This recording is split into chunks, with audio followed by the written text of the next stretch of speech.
many years have you done this, Julie? How many years have you been a part of Fullerton Cares events? Well, hỏi của Julie á, là OC Autism thì tụi Julie có hỏi đây cũng I think around 6 năm rồi.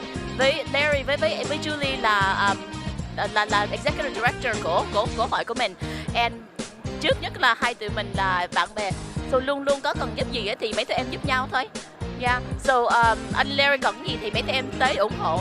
And nhiều lúc mà Julie cũng có nhiều mấy đứa volunteer tới giúp để cho làm cái chương trình nó vui vẻ hơn. And that's what's good about our nonprofit organizations in Orange County is that they support one another. And that's what we're doing this show for, to let you know that you should go out there and try to help others. You don't need someone in your family to have autism to help someone with autism. I personally have volunteered for OC Autism, and I don't have anybody in my family who has autism, but they have the need for you to help. So if you feel like you want to help somebody in the community, you should go out there and look. There's plenty of organizations for you to help, such as OC Autism and many other organizations. So that's kind of one of the purposes of why we're doing this show. Chừng nào khán giả muốn giúp cho mấy hội triệu chứng tự kỷ hay mấy hội đặc biệt đó mà giúp cộng đồng của mình á, là luôn luôn cũng liên lạc Julie hay mấy cái hội này á, thì cũng giúp được.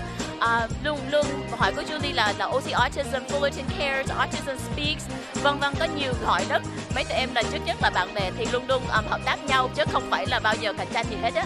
Em thấy đó là tốt nhất trong cái hội OC Autism với trong cái autism community của mấy tụi em. Hôm nay Julie có một câu hỏi nói chuyện với anh Keith Risa. Anh Keith Risa là một người có triệu chứng tự kỷ mà cũng là một cái comedian. Hôm nay Keith được lên gây quỹ với Fullerton Cares. Yes, we are speaking with Keith Risa, who's going to perform tonight, and he also has autism, correct? Yes. And what did you do to prepare for tonight? Did you write a special set for tonight? I did not. Oh. Was I supposed to? They didn't tell me. No, not at all. So you're doing your regular routine then, right? Yeah, I'm doing all the good stuff. Oh yeah. All the stuff I've been doing for 13 years. 13 years, wow. So, yeah, but yeah, the point is just to make people laugh and to show people that people with autism can make their dreams come true. I have autism and my dreams to be a stand-up, so that's what I'm going to show people to do. When did you find out you had autism? When I was 13, March 10th, 1999. That was the day the Lakers traded Eddie Jones. Oh. And I remember... I hated that day. That was the worst day of my life, not because I was diagnosed with Asperger's, Eddie but Jones. because Eddie Jones was my favorite player. Yes, And the number two Lakers guard. traded him Yes. for Glenn Rice. Jump shot. Oh my, Glenn Rice was the worst. Oh my God, it was horrible. I can't believe we're talking about basketball here, but yeah, I agree. That's what I do. I change interviews. That's why he remembers that date, though. I would too. Yeah. I miss Eddie Jones. Anh Keith chia sẻ đó là anh Keith cũng có triệu chứng tự kỷ, mà điều cái anh Keith cũng vẫn nhớ là cái bữa ngày nào mà anh Keith bị diagnosed về triệu chứng tự kỷ hết. Yeah, and mà điều anh nói thêm đó là anh nói cái ngày đó không phải là buồn là về tự kỷ mà tại về nó ảnh hưởng về Lakers. So you found out you had autism when you were 13. When did you decide to become a comedian? Oh, that's a really tough question. Before or after? Well, before I wanted to be an actor, but then I realized I hated auditions. And like I'm better at, because like see with stand-up is you're auditioning in front of, more than 3 people usually. And when you do auditions, you're auditioning in front of 3 people. So I just realized I'm better at doing stand-up than doing... You're better at auditioning constantly for a lot of people. Yeah. And it's the same thing. And like the stand-up, it's like I'm not preparing anything. I'm just doing what I do. Does that make sense? Yeah, it does. Now, do you get some of your material from being autistic? Yeah, actually, 80% of my act is about being autistic, and people say that I use it as a crutch, but it's not a crutch because when I'm the goal of my stand-up is I'm showing the world, hey, I'm autistic and I'm doing stand-up to make people laugh, and instead of like picking on people with autism, let's embrace what they can do. And I think that's what I try and prove with everybody, and I think like tonight everyone's gonna notice that too. Yeah. Anh Keith nói đó là 80% của cái jokes của Keith đó là về triệu chứng tự kỷ. Đó là nên mình thấy là nhiều gia đình có mấy cháu triệu chứng tự kỷ cũng có nhiều khó khăn, mà hôm nay mình có một ngày đặc biệt để cho cười vui về nói chuyện về triệu chứng tự kỷ luôn, phải không? Yeah, I think you're doing a great job, Keith. I think you're setting a great role model for other people with autism to know that they can do whatever they want. So I applaud you for that, and I can't wait to see what you're going to do tonight. Oh, thanks, man. Did she say exactly that? Yeah, she did. My meeting is not that great. Awesome. Well, yeah, it's going to be fun. Thank you so much, Keith, for all you do. Of course. Look forward to seeing you again. Oh, yeah. No Good luck on your audition tonight. Okay. I know what you guys are thinking. What's the kid from 2.5 Men doing here?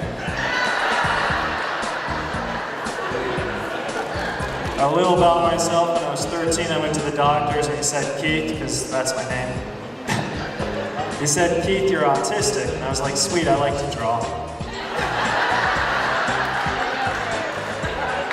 He was like, no, you don't understand. You have a social disorder called Asperger's syndrome. I was like, oh, what's that? He's like, oh, it's no big deal. You're just gonna have a hard time making friends and you're never gonna get laid. So I was like, oh, well, can I still get to draw?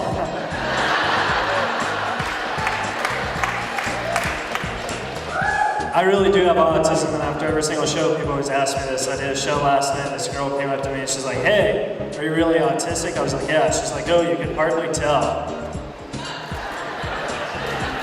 So I was like, hey, are you really a girl? And she's like, yeah. I was like, oh, you can hardly tell.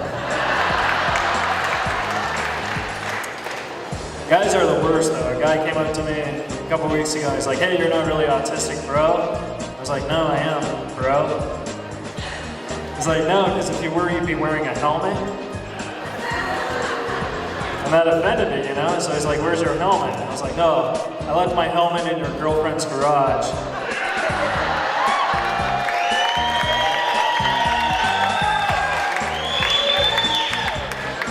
Where I was up all night playing Twister. And then he's like, oh, that's messed up. I was like, why is that messed up? He's like, because I'm gay, I like the fellas. I was like, you're right, that's pretty messed up. I was like, I left my helmet in your boyfriend's garage.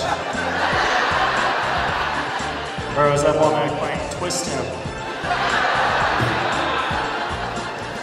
I always got picked on in school for having Asperger's by this kid named Josh. He used to beat me up and stuff. He told me if I told him what he'd say, he'd kill me. That's very serious stuff, you know? So I came home one day with all these bruises and marks over my face, and my dad was like, Pete, what happened? I was like, oh, Josh did this to me. He said if I told him what he'd say, he'd kill me. So I told the school you did it.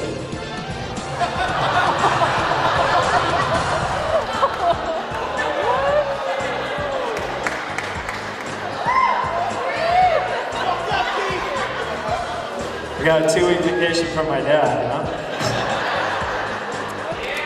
But having Asperger's is hard on everyday life. Like, I'll tell you about my day today. I woke up. Yeah, Asperger's, that's funny. I woke up and I went to the bank, and the bank said, Keith, your account's outstanding.